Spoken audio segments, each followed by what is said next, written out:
uh, LiPo4 na lithium. With BMS na yan. Ito BMS. At ito yung kanyang active balancer. First build ko to.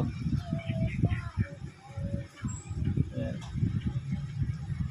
Date ngayon June 6, 2024. First build. Ayan, testing natin sa motor. Ayan. Ito yung active balancer niya. Hanggang 150 ampere kaya.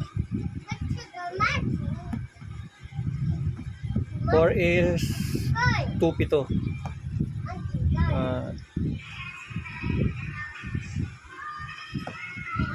13 volt to.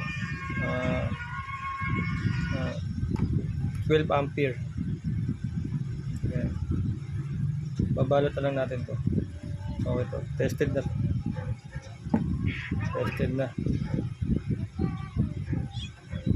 Ganda. Lagyan ko rito kasi para pag tinatamaan hindi masyado mabugbog na yan. Kasi wala siyang box. Hindi ko siya nagalaw ng box.